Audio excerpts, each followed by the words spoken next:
Et aujourd'hui, on voit, malheureusement, les gens ne sont pas dans la rue parce que, ils sont épuisés de ce massacre qui a eu lieu. Il n'y a pas d'économie, il n'y a pas d'Internet.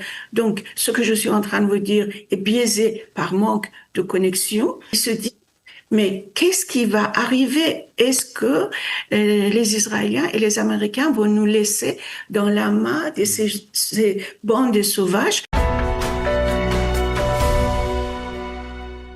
Fahimé Robiol. Fahimé, bonjour, merci d'être avec nous ce matin.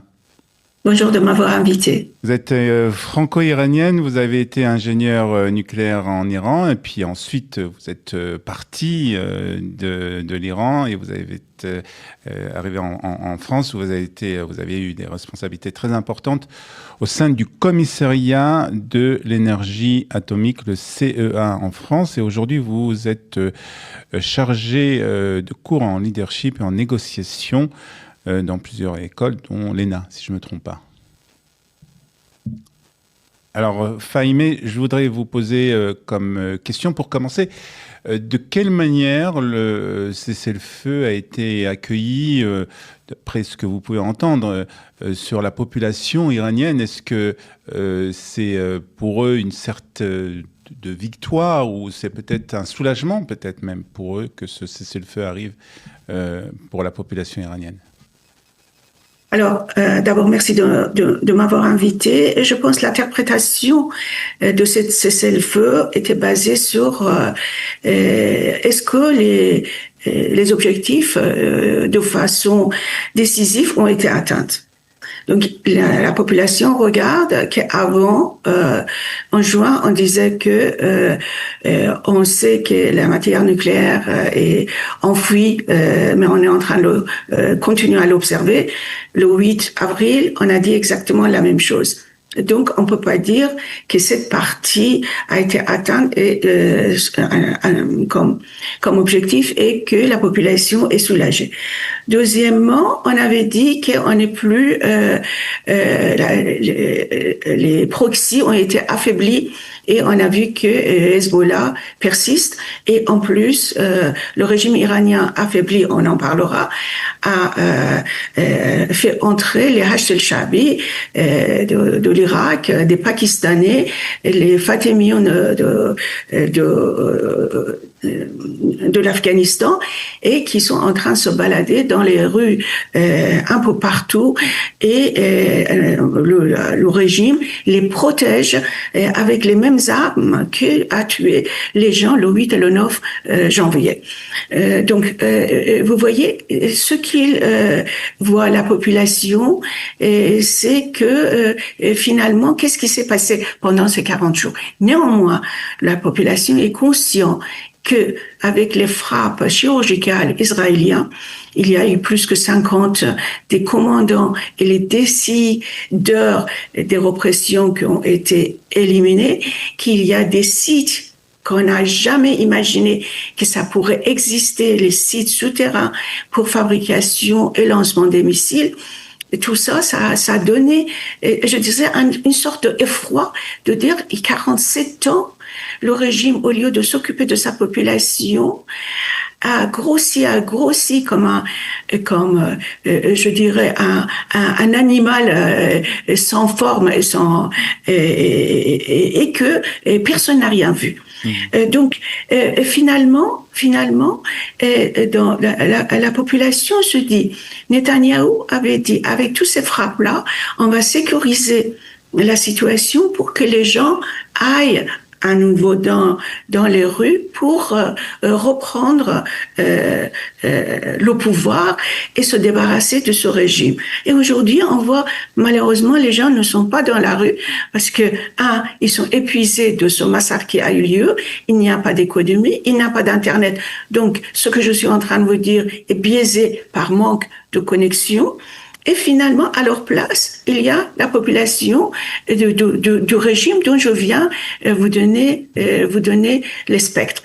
Dire ils sont soulagés parce qu'on leur avait fait peur avec les menaces de Trump qui va tout détruire, mais néanmoins, Oui. ils se disent Mais qu'est-ce qui va arriver? Est-ce que les Israéliens et les Américains vont nous laisser dans la main de ces bandes sauvages que maintenant il n'y a plus de structure, si vous voulez, gouvernance, une fois que Khamenei est mort, enfin éliminé avec ses 50 et plus des commandements, on est parti d'un système de gouvernance vers un système guerrier où les commandants, ceux qui restent, ils vivent cachés dans les hôpitaux ou ailleurs. Il n'y a plus une structure civile qu'on peut imaginer. Donc, les gens sont extrêmement inquiets et que, comme je disais, l'économie est une catastrophe et tous les jours, ils sont en train d'exécuter des jeunes Iraniens sous prétexte qu'ils sont espions des Israéliens ou ils sont les êtres corrompus sur la terre, donc il faut qu'ils soient exécutés à 17 ans, à 19 ans, à 21 ans. Des sportifs, enfin, ça devient insupportable et les Iraniens ont ce sentiment qu'ils ont été vraiment abandonnés. On a l'impression, d'après ce que vous racontez, que pour justement, si on imagine que on avait parlé à un moment que certains opposants prendraient les armes, qu'il y a eu peut-être des armes qui seraient venues d'autres pays pour essayer justement de faire cette opposition, cette révolution. Mais on a l'impression, d'après ce que vous nous racontez, que quand même pour se soulever, il faut non seulement des armes, il faut des forces, mais aussi il faut une volonté. On a l'impression que cette volonté n'existe plus chez les opposants iraniens aujourd'hui. Alors, quand vous dites opposants iraniens, il faut penser que dans les 90 millions iraniens, il y a 90% qui sont contre le régime. Donc, on peut dire que le régime est en train de gouverner une opposition extrêmement importante, indépendamment de diaspora, j'entends. Mais comment voulez-vous, d'abord dans la conférence de presse de président Trump, il a dit on a envoyé des armes, mais que ces armes-là n'ont pas arrivé, on leur a donné aux Kurdes. Donc ça, c'est quelque chose qui est ahurissant. Comment on a géré cette affaire-là pour que ça n'arrive pas aux personnes qui voudront prendre l'arme. Deuxièmement, quand vous avez vu le massacre et les armes utilisées, les armes de la guerre, comment vous voulez qu'une personne lambda, parce que les Iraniens ne sont pas des Américains qui avaient l'habitude de manipuler des armes, comment voulez-vous, avec un arme léger, les Iraniens aillent dans la rue et puis de s'opposer à un régime que je viens de vous dire, quand vous regardez les images, quand vous voyez les Hashd el-Shaabi qui sont arrivés avec des pick-up dans les rues en Iran, les pick-up ont des mitraillettes et tout ça qui peuvent anéantir dans une seconde le pauvre personne qui est armée. Vous comprenez? Et puis pour être armé, il faut savoir l'utiliser. Ouais. Pour être armé, il faut être organisé. Donc toutes ces choses-là n'ont pas été faites.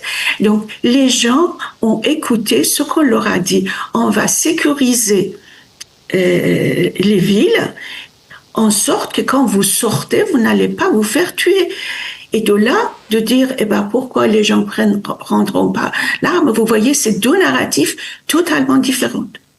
Alors, vous avez écrit un livre sur les femmes en Iran, Femmes, Vie, Liberté, parlons-en, aux éditions Edilivre. Alors, est-ce que peut-être justement cette liberté,